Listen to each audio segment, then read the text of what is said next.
नमस्कार मित्रांनो, आज आपण गेलो होतो जामसावळीच्या हनुमानजीचं दर्शन करायला. सकाळी 5:30ची आरती आपण घेतली.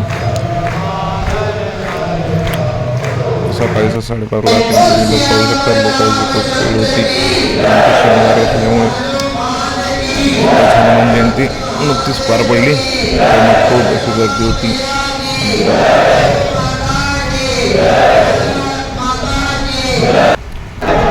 हनुमानजीचा जयकारा झाला. तर आम्ही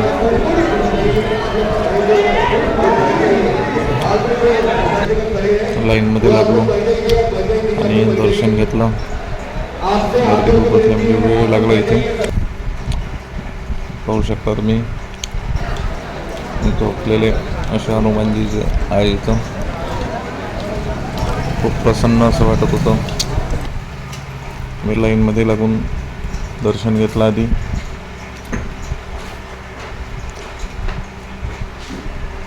हा बाहेरचा नजारा आहे. खूप चांगला असं दिसत होतं. मंदिर बी खूप छान बांधलं आहे. आता आम्ही प्रवेशद्वार आहे, तुम्ही पाहू शकता.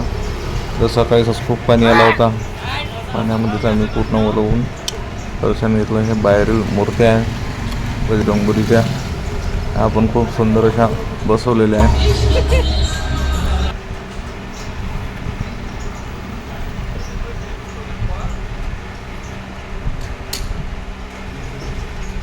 आपण मूर्तीचं आपण दर्शन घेऊन घेतलं आणि मग गेलो आपण महाप्रसादाचा कार्यक्रम होता. महाप्रसाद घेतला. महाप्रसाद घेतल्यानंतर आपल्याला जात होतो, आणखी पेट्रोल भरून घेतलं गाडीमध्ये. गाडी फुल करून घेतली आणि निघालो मग आपण बालाजीपुरमच्या दर्शनासाठी.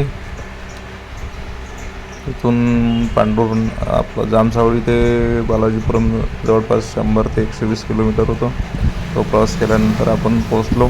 बालाजीपुरम हे आहे मेन गेट बालाजीपुरमचा. इथे पोहोचलो. इथे पण खूप छान असं मंदिर आहे आणि पाहण्याजोगतं आहे. तुम्ही पाहू शकता, हा परिसर आहे पूर्ण बालाजीपुरमचा. इथं लहान मुलांसाठी पण चांगला आहे व्यवस्था. आणि ते देखावा पण खूप छान.